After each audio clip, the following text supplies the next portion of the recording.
Hello friends, welcome to stock market basic series. Indian stock market में 7,000 से भी ज्यादा कंपनीज लिस्टेड हैं। ऐसे में एक नया इन्वेस्टर समझ ही नहीं पाता कि उसे कौन सा स्टॉक्स पिक करना चाहिए। तो आज इस वीडियो में हम समझेंगे कि कैसे हमें स्टॉक्स पिक करना चाहिए। ये वीडियो सिर्फ उन लोगों के लिए है जो अच्छी कंपनीज में इन्वेस्ट करना चाहते हैं और लॉन्ग टर्म के लिए इन्वेस्ट करना चाहते हैं। स्टॉक पिकिंग के दो अप्रोचेज हैं। पहला है टॉप डाउन अप्रोच। यहाँ पहले हम मैक्रो लेवल पे इकोनॉमी को समझते हैं, उसके बाद सेक्टर्स आइडेंटिफाई करते हैं और उसके बाद फाइनली कंपनीज को चूज करते हैं। दूसरा है बॉटम टॉप अप्रोच, जहां पहले हम कंपनीज आइडेंटिफाई करते हैं, उसके बाद सेक्टर एनालिसिस करते हैं और फिर इकोनॉमिक कंडीशंस को समझते हैं। इस वीडियो में हम टॉप डाउन अप्रोच से स्टॉक्स पिक करेंगे। सबसे पहले हम इकोनॉमी को समझेंगे, उसके बाद सेक्टर्स चूज करेंगे जो ग्रोइंग है और फिर कंपनीज को पिक करेंगे। इकोनॉमी देखें तो इंडिया एक फास्टेस्ट ग्रोइंग इकोनॉमी है। आज पूरे वर्ल्ड में इंडिया 5th लार्जेस्ट इकोनॉमी बन गई है और इसका जीडीपी ग्रोथ वर्ल्ड में सबसे ज्यादा है। अगर आप वर्ल्ड स्टॉक मार्केट देखो तो India 6th largest stock market है, जिसका मार्केट कैपिटलाइजेशन $3.4 ट्रिलियन का है। एंड इंटरेस्टिंग बात यह है कि इंडिया में अभी भी सिर्फ 3% लोग ही स्टॉक मार्केट में इन्वेस्ट कर रहे हैं, जबकि यूएसए में 55% और यूके में 33%। इमेजिन इंडिया में अगर 30% लोग इन्वेस्ट करना स्टार्ट कर देंगे तो मार्केट कहाँ चला जाएगा। तो एज एन इन्वेस्टर अगर आप लंबे समय के लिए इंडियन स्टॉक में इन्वेस्ट कर रहे हो तो ना सिर्फ आप यहाँ से अच्छा रिटर्न जनरेट कर सकते हो, बल्कि कंपाउंडिंग से आप अपने लिए एक बहुत बड़ा वेल्थ भी क्रिएट कर सकते हो। अब आते हैं सेक्टर्स में। ग्लोबल इंडस्ट्री क्लासिफिकेशन स्टैंडर्ड के हिसाब से स्टॉक मार्केट में 11 सेक्टर्स आते हैं और इन सेक्टर्स के अंदर अलग अलग इंडस्ट्रीज आती हैं। फॉर एग्जाम्पल, फाइनेंशियल सेक्टर के अंदर बहुत सारी इंडस्ट्रीज आती हैं, जैसे public and private sector banks, investment banks, insurance companies, asset management companies, consumer finance. अगर आप एक नए इन्वेस्टर हो तो आपको उन सेक्टर की कंपनीज में सबसे पहले इन्वेस्ट करना चाहिए जिसका प्रोडक्ट्स आप यूज करते हो या जिसका बिजनेस आप समझते हो। फॉर एग्जाम्पल, कंज्यूमर स्टेपल्स एक ऐसा सेक्टर है जिसका प्रोडक्ट्स हम डेली कंज्यूम करते हैं। उसी तरह हेल्थ केयर भी ऐसा सेक्टर है जहां लोगों को मेडिकल केयर की जरूरत हमेशा रहती है, चाहे वो फार्मास्यूटिकल ड्रग्स हो या फिर हॉस्पिटल विजिट्स। उसी तरह फाइनेंशियल सेक्टर में हम बैंकिंग सर्विसेज रेगुलर यूज करते हैं, इंश्योरेंस लेते हैं जैसे लाइफ इंश्योरेंस, हेल्थ इंश्योरेंस या जनरल इंश्योरेंस। जब भी आप कोई सेक्टर चूज करें तो अपने आप से पहले ये सवाल करें कि क्या मैं इस सेक्टर के प्रोडक्ट्स को यूज करता हूँ, क्या मैं इसका बिजनेस को समझता हूँ। लेट्स से इस एग्जांपल में हम कंज्यूमर स्टेपल सेक्टर या ब्रॉड लेवल पे कहेंगे एफएमसीजी सेक्टर को चूज किया है। एफएमसीजी प्रोडक्ट्स को हम डेली यूज करते हैं और इसका बिजनेस को भी समझते हैं। दूसरा सवाल है कि क्या इस सेक्टर के प्रोडक्ट्स और सर्विसेज लोग 10-15 साल के बाद भी यूज करेंगे। तो एफएमसीजी प्रोडक्ट्स लोग हमेशा यूज करेंगे। अगर हम एफएमसीजी सेक्टर को डिटेल में समझें कि क्यों हमें इसमें इन्वेस्ट करना चाहिए, तो फर्स्टली जैसे मैंने कहा, ये एसेंशियल प्रोडक्ट्स हैं जिसे हम डेली कंज्यूम करते हैं, जैसे food items, personal care items, alcoholic non alcoholic beverages, soap, detergent and even tobacco products. ये प्रोडक्ट्स की डिमांड हमेशा रहेगी। सेकेंडली, एफएमसीजी सेक्टर एक डिफेंसिव सेक्टर है, क्योंकि जैसा भी इकोनॉमिक कंडीशंस हो, इस इंडस्ट्री में ज्यादा इम्पैक्ट नहीं पड़ता। इकोनॉमिक स्लो डाउन में लोग हो सकता है लग्जरी शॉपिंग ना करें, वेकेशंस पे ना जाएं, रियल एस्टेट में इन्वेस्ट ना करें, बट जरूरत की चीजें हमेशा खरीदेंगे। Thirdly, as per IBF, FMCG industry is expected to grow at a CAGR of 14.9% to reach $220 billion. तो FMCG एक growing sector है। Fourthly, favorable government policies in this sector. Government ने 100% FDI अप्रूव किया है सिंगल ब्रांड रिटेल में और 51% FDI इन multiple brand retail. तो ये एक बहुत बड़ी अपॉर्चुनिटी है इंडियन FMCG कंपनीज के लिए। एफएमसीजी एक सेफ और सिक्योर सेक्टर है और इसीलिए आपको एफएमसीजी के स्टॉक्स अपने पोर्टफोलियो में जरूर रखने चाहिए। अब इस तरह से हम सेक्टर एनालिसिस करेंगे और जो भी सेक्टर में हमें फ्यूचर पोटेंशियल दिखेगा उसे हम चूज करेंगे। अब नेक्स्ट हमें कंपनीज आइडेंटिफाई करनी है। जब हम एक स्टॉक खरीदते हैं तो हम उस कंपनी के बिजनेस में इन्वेस्ट करते हैं, ये सोच के कि ये कंपनी फ्यूचर में अच्छा करेगी, जिससे उसका शेयर प्राइस बढ़ेगा और उससे हमें मुनाफा होगा और हो सकता है कंपनी अपने प्रॉफिट से हमें डिविडेंड भी पे करे। ऐसी कंपनीज को सिलेक्ट करने के लिए हमें दो चीजें देखनी है। पहला, उसकी क्वालिटी और दूसरा उसका प्राइस। क्वालिटी चेक करने के लिए आपको कंपनी के फंडामेंटल समझने की जरूरत है। पहला, कंपनी के फाइनेंशियल परफॉर्मेंस अच्छा होना चाहिए। कंपनी का सेल्स और नेट प्रॉफिट ग्रोइंग होना चाहिए। कंपनी का आरओसी यानी कंपनी जो पैसे बिजनेस में इन्वेस्ट कर रही है उससे कम 15% का रिटर्न जनरेट कर रही है। एफएमसीजी बिजनेस में इन्वेंट्री टर्नओवर रेशियो बहुत इंपॉर्टेंट होता है। इससे पता चलता है कि कंपनी अपनी इन्वेंट्री को कितना फास्ट सेल कर पा रही है compare to its कंपीटिटर्स।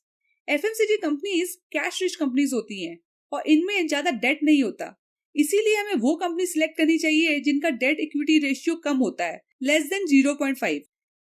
In parameters को एटलीस्ट 5 साल के डेटा से कंपेयर करें ताकि आपको एक ट्रेंड पता चलेगा कि कंपनी लॉन्ग टर्म में कैसा परफॉर्म कर रही है। एफएमसीजी में 150 से भी ज्यादा कंपनीज लिस्टेड हैं और अगर आप इंडिविजुअली एक एक कंपनी का फाइनेंशियल्स देखोगे तो ये एक लंबा और टाइम कंज्यूमिंग प्रोसेस हो सकता है। इसके लिए आप कोई भी स्क्रीनर यूज कर सकते हो जहां आप फाइनेंशियल पैरामीटर्स के बेसिस पे स्टॉक्स को फिल्टर कर सकते हो। मैंने एक स्क्रीनर के थ्रू ये कंपनीज फिल्टर की है जो हमारे इस पैरामीटर्स के हिसाब से फिट हो रही है। अब इस पे फर्दर स्टडी की जा सकती है। अब आप देख सकते हो इसमें से कुछ लार्ज कैप कंपनीज हैं, कुछ मिड कैप कंपनीज और कुछ small cap companies. Stock exchange में 7,000 से भी ज्यादा कंपनीज लिस्टेड हैं। इन कंपनीज को इनके मार्केट कैपिटलाइजेशन के हिसाब से रैंक किया जाता है। मार्केट कैपिटलाइजेशन मतलब current market price of a share into number of shares outstanding. As per SEBI पहली टॉप कंपनी जिनका मार्केट कैपिटलाइजेशन सबसे ज्यादा होता है उसे लार्ज कैप कंपनीज कहते हैं। 101 से 250 से रैंक करने वाली कंपनीज को मिड कैप कंपनीज कहा जाता है और 251 के बाद जितनी भी कंपनीज आती हैं उन्हें स्मॉल कैप कंपनीज कहा जाता है। एज एन इन्वेस्टर आपको ये क्लियर होना चाहिए कि आप इन्वेस्टमेंट से क्या रिटर्न एक्सपेक्ट कर रहे हो और आप उसके लिए कितना रिस्क लेने के लिए तैयार हो। अगर आप लार्ज कैप कंपनीज में इन्वेस्ट करते हो तो आप यहाँ से एक स्टेबल रिटर्न एक्सपेक्ट कर सकते हो और इन कंपनीज में रिस्क भी कम होता है क्योंकि ये बहुत ही वेल एस्टेब्लिश्ड कंपनीज होती हैं। अगर आप मिड कैप कंपनीज में इन्वेस्ट करते हो तो यहाँ से आप हाई ग्रोथ एक्सपेक्ट कर सकते हो, बट यहाँ रिस्क थोड़ा ज्यादा होता है compare to large cap companies. वहीं अगर आप स्मॉल कैप कंपनीज में इन्वेस्ट करते हो तो यहाँ से आप बहुत ज्यादा ग्रोथ एक्सपेक्ट कर सकते हो, पर ध्यान रहे इन कंपनीज में रिस्क भी उतना ही ज्यादा होता है। तो इन्वेस्ट करने से पहले आप अपना रिस्क प्रोफाइल अच्छे से इवैल्यूएट करें और उसके बाद ही स्टॉक्स पिक करें। अब पास्ट परफॉर्मेंस के बेसिस पे हमने इन कंपनीज को फिल्टर कर लिया, बट क्या ये कंपनी फ्यूचर में भी अच्छा करेगी ये कैसे पता चलेगा? इसके लिए हम कंपनी का इकोनॉमिक मोड समझेंगे।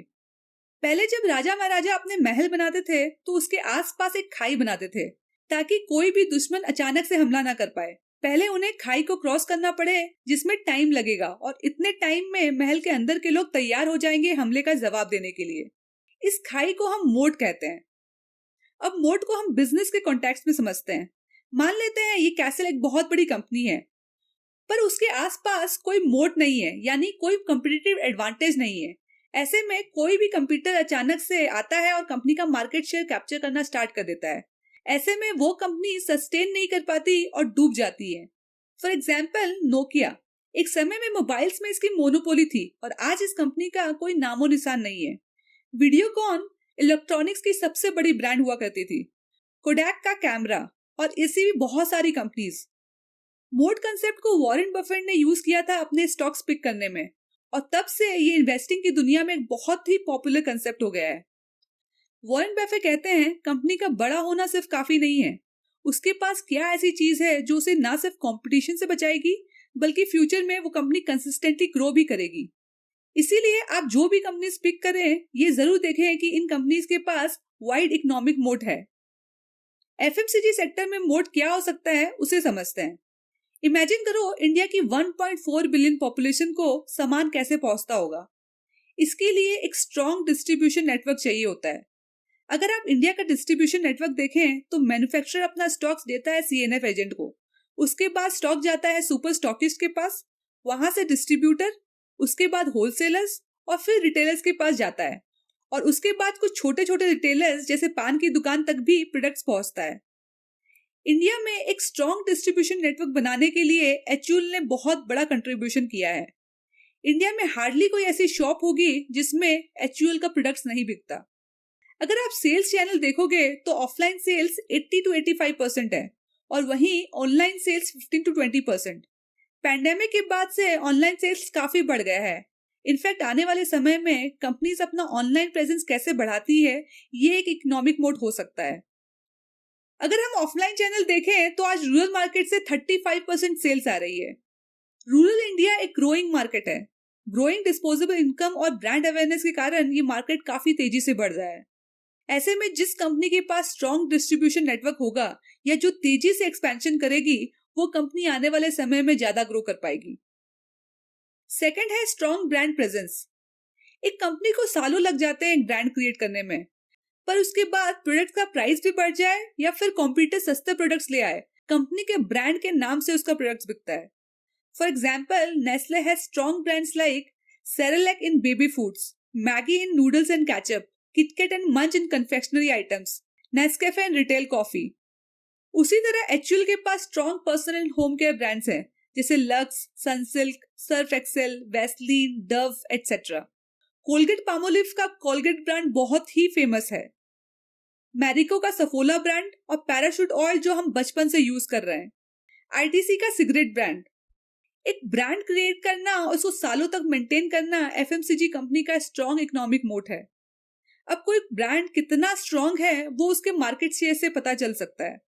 अगर कोई कंपनी किसी स्पेसिफिक प्रोडक्ट में मोनोपोली रखती है या more than 50% market share hold करती है तो ये एक इकोनॉमिक मोट है। फॉर एग्जाम्पल, नेस्ले अपने मोस्ट ऑफ द प्रोडक्ट्स में Cerelac, lactogen, Maggi, instant pasta, confectionery, Nescafe और मिल्क मेड में more than 50% market share hold करती है। वहीं अगर ओरल केयर का मार्केट देखें तो कोलगेट का मार्केट शेयर 55% है। टोबैको बिजनेस का मार्केट शेयर देखें तो ITC has more than 70% market share. अब आते हैं कंपनी के मैनेजमेंट पे। कंपनीज के प्रोडक्ट अच्छे हैं, उसके फाइनेंशियल्स अच्छे हैं, उसके पास स्ट्रॉन्ग इकोनॉमिक मोड भी है, पर अगर उसकी मैनेजमेंट एफिशिएंट नहीं है या किसी तरह का फ्रॉड में इन्वॉल्व है तो कंपनी लंबे टाइम के लिए सस्टेन नहीं कर पाएगी और डूब जाएगी। For example, CCD failed because of wrong financial decisions taken by its founder VG Siddhartha. Jet Airways failed because of poor management style of its founder Naresh Goyal. Satyam failed because its promoters were involved in accounting fraud of 7,000 crores. Ranbaxy failed because its promoters hid information. इस तरह के बहुत सारे cases हैं जहां company अच्छी थी but management के कारण कंपनी डूब गई। तो जब भी आप इन्वेस्ट करें तो पहले गूगल करके ये चेक कर लें कि मैनेजमेंट कैसी है, किसी तरह के लीगल केसेस या फ्रॉड में इन्वॉल्व तो नहीं है। इस तरह हमने कंपनीज की क्वालिटी चेक कर ली, उन कंपनीज को पिक कर लिया जिसका फाइनेंशियल्स अच्छे हैं, इनके पास वाइड इकोनॉमिक मोड है और मैनेजमेंट भी एफिशिएंट और ऑनेस्ट है। अब क्वेश्चन आता है कि हमें किस प्राइस पे स्टॉक्स खरीदना चाहिए, क्योंकि अल्टीमेटली आपका रिटर्न डिपेंड करता है कि आप किस प्राइस पे स्टॉक्स खरीद रहे हो और किस प्राइस पे बेच रहे हो, और स्टॉक का प्राइस हर समय फ्लक्चुएट होता रहता है। नेक्स्ट वीडियो में हम समझेंगे कि किस प्राइस पे हमें स्टॉक्स को परचेज करना चाहिए। अगर ये वीडियो से आपको कुछ सीखने मिला है तो लाइक करके जरूर बताइएगा, और हाँ, मेरे चैनल को सब्सक्राइब करना मत भूलिएगा। तो मिलते हैं नेक्स्ट वीडियो में। Take care.